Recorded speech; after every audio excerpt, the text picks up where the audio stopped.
ध्यायतो विषयान पुंसास संगस तेषुपजायते। यदि तुम विषय चिंतन न करो तो किसी विषय में सुख नहीं है।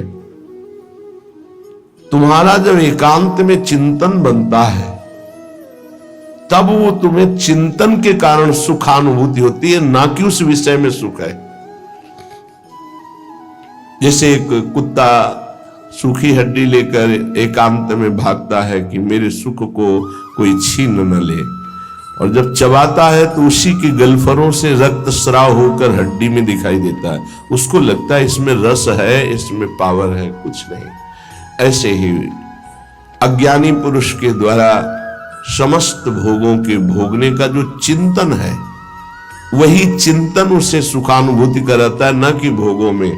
नहीं तो भगवान की आज्ञा मानो, अनन्यस चिंतयन्तो माम, केवल भगवत चिंतन हो, फिर हमको परिणाम बताओ कौन सा भोग तुम्हें सुख प्रदान करता है। घृणा हो जाएगी। ये भगवत प्राप्त महात्मा कह रहे हैं, इनके वचनों को मानना चाहिए, अनुभव में नहीं उतरना चाहिए। ऐसा दलदल है भोगों का कि आज तक कोई अनुभव करके नहीं निकला है। जब निकला है तो रो के असंतुष्ट होकर के ही छोड़ा है। कभी कोई ऐसे भोग नहीं छोड़ पाया कि बहुत भोगा, हमें तृप्ति हो गई, अब मैं जा रहा हूं भगवान की शरण में। ऐसा कभी नहीं हुआ, एक भी नहीं हुआ। चाहे जितना बड़ा सम्राट हो, चाहे जितना भोग बाहुल्यता हो, रोया, पश्चाताप किया और असंतुष्ट होकर, अतृप्त होकर त्यागा। वही बात आज है आपके हृदय में कि आप अतृप्त हैं, भोगों से असंतुष्ट हैं, तो अनुभव के लिए मत जाइए। गुरुजनों की, महापुरुषों की बात मान लीजिए और उसका चिंतन छोड़ दीजिए। बस खास बात है, तुम्हारे को अगर कोई परेशान करता है तो तुम्हारा चिंतन परेशान करता है। अंदर से ठीक बैठकर देख लीजिए। बड़े भाग्यशाली उपासक है जिन्होंने अपने चिंतन को बचाने की चेष्टा की। कोई भी क्रिया तब होती है जब चिंतन होता है। ये बहुत सिद्धांत है, भगवान के वचन है। ध्यायतो विषयान पुंसास संगस तेषुपजायते। जब हम किसी विषय का ध्यान करते हैं, चिंतन करते हैं, मनन करते हैं, तो हमारे अंदर उसके भोगने की इच्छा प्रकट होती है। चाहे वो कोई खान पान की वस्तु हो, पहनने ओढ़ने की वस्तु, ये सब भोग के अंतर्गत आते हैं। सर्वेंद्रियार्थाः, समस्त इंद्रियों के अर्थ भोग अलग अलग है। श्रवणेन्द्री, घ्राणेन्द्री, नेत्रेन्द्री, त्वगेन्द्री, वाकेन्द्री, हस्तेन्द्री, पादेन्द्री, जनेन्द्री, गुदाएन्द्री, ये सब इंद्रियां हैं। 5 कर्मेंद्रियां हैं और 5 ज्ञानेन्द्रियां हैं। इनका मुखिया मन, ये 11 इनका काम ही है जगत के भोगों में चिंतन लगाना। बहुत सूक्ष्म विषय प्रार्थना है, ये संतों के अनुभूत विषय है। चिंतन किसी विषय का ना हो और फिर कोई भोग भोगो, बिल्कुल 100 में 100% आपको सुख नहीं मिलेगा। और ऐसे महापुरुषों का जो चिंतन भगवान में स्थित है, प्रियालाल में स्थित है, उनके लिए कहा गया वो विषयान ग्रहणंत मुंचंत, वह कोई फर्क नहीं पड़ता। विषय सेवन में, पाप कृत्य में, पुण्य कृत्य में अंतर से देखा जाता है कि उसको बराबर 5 व्यक्ति बराबर वही क्रिया कर रहे हैं, चाहे वो पाप की हो या पुण्य की हो, लेकिन पांचों का फल अलग अलग हो सकता है। एक का राग नहीं है, बिल्कुल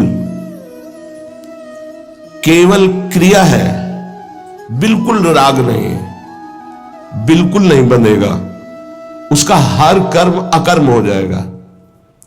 एक है बहुत कम राग है, उसको बहुत कम फसाओ उसको होगा। एक है संपूर्ण राग चित्त में है, उसको पूरी आसक्ति उसकी दुर्गति करा देगी। अंतर से तुम कितना चिंतन करके उस भोग को स्वीकार किए हो, बस खास बात है। इसीलिए भगवत प्राप्ति के मार्ग में चाहे जो विषय हो, यदि वो बहुत प्रिय लग रहा है, और उसका हमारा चिंतन बना है, तो उसे हमें सेवन नहीं करना चाहिए, चाहे वो कितना सतोगुणी भोग क्यों ना हो, क्योंकि हमारा चिंतन बना है। और अगर हम भोगेंगे तो चिंतन पुष्ट हो जाएगा, और बार बार चिंतन होगा तो हमारे चिंतन में विघ्न पड़ेगा। इसलिए जिस वस्तु का चिंतन हो कि आज तो अमुक चीज खानी है, अमुक चीज देखनी है, अमुक चीज भोगनी है, उसका बहुत सरलता पूर्वक यदि माया ने सानिध्य दे दिया तो भी ना भोगा जाए, ये बहुत अंदर से अध्यात्म पुष्टि की बात है, इसे समझ लो। श्रीपाद कह रहे विषम, पहली बात यह है कि तुम हर्षित होकर जे ही भोग में जाओगे तो परिणामता तुम्हें शोक मिलेगा, क्योंकि द्वंद्व है, ये विषम है। हरिवंश महाप्रभु इसी संसार पर विजय प्राप्त करने के लिए प्रेम की बात कही है। अगर इस संसार को जीतना है तो एकमात्र भगवत प्रेम है, दूसरा कुछ नहीं, दूसरी किसी की सामर्थ्य नहीं है। प्रेम में बहुत प्रबल शुभ अशुभ दुर्ग विध्वंस बल तब जयति जयति जगत जय। सेवक जी महाराज कह रहे जीत विषम संसार कीर्ति जग विस्तर है। जीत विषम संसार कौन? जय जय श्री हरिवंश नाम गुण गाई है, जो नाम जप कर रहे हैं, लीला गायन कर रहे हैं। विषम निरय वदभात सर्वेन्द्रियार्थाः, इंद्रियों के जितने भी भोग हैं ये सब नरक प्रदान करने वाले हैं, इनमें किंचन मात्र सुख नहीं है।